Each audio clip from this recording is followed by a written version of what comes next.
So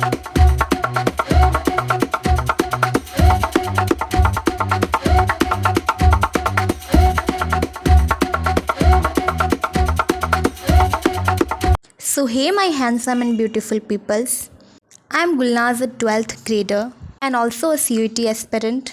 I hope you all good. So this video is going to be another productive vlog and also about next topper Olympiad. So without any further delay, let's start the video. So आजकल मैं history में ज़्यादा ध्यान दे रही हूँ just because history एक ऐसा subject है जो लास्ट टाइम में नहीं हो सकता है अगर इसको बार बार पढ़ा या फिर रिवाइज ना किया जाए। और हिस्ट्री एक ऐसा सब्जेक्ट है जिसको मैं सबसे ज़्यादा भूलती हूँ। मतलब बाकी सब्जेक्ट तो फिर भी याद रह जाता है बट नॉट हिस्ट्री। और मुझे लास्ट टाइम में रिग्रेट करने का कोई शौक़ नहीं है। हिस्ट्री में मेरे को सबसे ज़्यादा नेम्स और डेट्स याद करना कॉम्प्लिकेट लगता है, जबकि मैंने डेट्स के लिए अलग एक्स्ट्रा शीट भी बनाई है फिर भी मेरे को याद नहीं रहता है। बाय द वे मैं यहाँ पे भक्ति सूफी ट्रेडिशन वाला चैप्टर रिवाइज़ कर रही हूँ।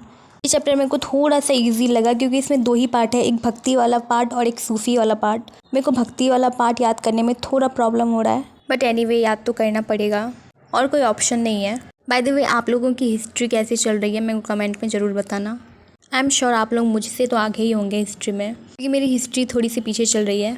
बाय द वे आप लोग सोच रहे होंगे कि मैं यहाँ 11th का पॉलिटिकल साइंस बुक क्यों दिखा रही हूँ। मैं सच बताऊँ तो मेरे लिए हर चीज़ इतना कॉम्प्लिकेट हो रहा है। मैंने आप लोगों को बताया था कि BSCV के लिए मुझे 3 चैप्टर एक्स्ट्रा पढ़ना पड़ेगा जो कि डिलीटेड है। बट कल मैंने 2025 का क्वेश्चन पेपर देखा, उसमें 70% क्वेश्चन कॉन्स्टिट्यूशन से ही आया है। पहले तो मुझे लगा कि कहीं मैंने 11th का PDF तो नहीं ऑन कर लिया, बट नहीं, वो 12th का ही था।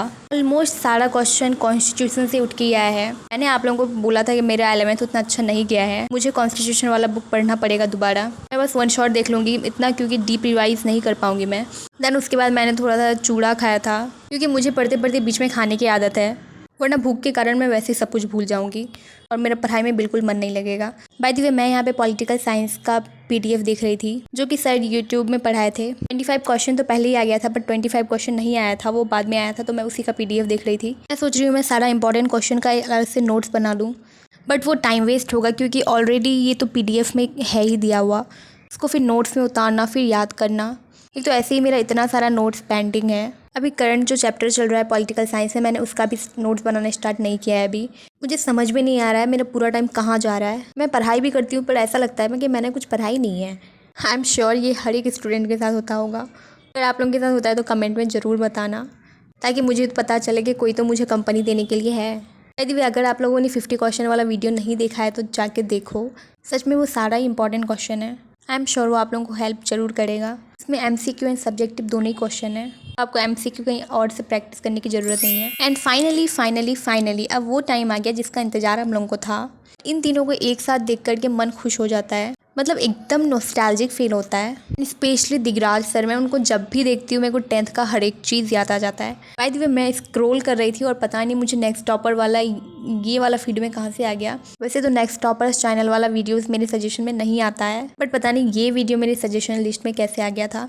एंड अब नेक्स्ट टॉपर ओलंपियाड फिर से आ गया है, जो कि हर साल आता है। मैं पिछले साल इनरोल नहीं कर पाई थी फॉर सम रीज़न, बट इस बार मैंने इनरोल कर लिया है और इनरोलमेंट फ़ी है ओनली 99। ये हर एक क्लास के लिए 9th 10th 11th and 12th। तो मैंने तो इनरोल कर लिया है, अब आप लोग भी कर लो।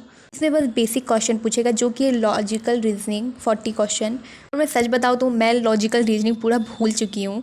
मैंने लास्ट टाइम लॉजिकल रीजनिंग शायद 5th स्टैंडर्ड में पढ़ा था, तब मैंने नवोदय का एग्ज़ाम दिया था। उसके बाद मैंने रीजनिंग देखा तक नहीं है, तो उसके बाद मैंने कोई कॉम्पिटिटिव एग्ज़ाम नहीं दिया था। हाँ, AMU का दिया था बट उसमें लॉजिकल रीजनिंग नहीं पूछता है। ये कॉमर्स वालों के लिए बहुत अच्छा है भाई, कॉमर्स वालों को थोड़ा सजेशन दे दो मुझे भी। उन लोगों का CA में शायद पूछा जाता है तो मे बी उन लोगों को पता हो। मैथ्स वालों के लिए भी अच्छा है ये। होना नहीं होना अलग बात है, लेकिन इतने सारे स्टूडेंट्स के बीच में बैठना ये बहुत बड़ी बात है। जाओ और आप लोग भी इनरोल करो, डरने की ज़रूरत नहीं है, क्योंकि हरिवंश राय बच्चन जी ने कहा है, मंजिल मिलना या ना मिलना मुकद्दर की बात है, लेकिन तुम कोशिश भी ना करो ये तो गलत बात है। जल्दी से जाओ और इनरोल करो। मिलते हैं 7 तारीख को 12 बजे नेक्स्ट टॉपर्स ऐप में। तो अगर चैनल में नए हो तो जल्दी से सब्सक्राइब कर दो, क्योंकि इसके बाद और एक ओलंपियाड वाला वीडियो आने वाला है। Stay tuned.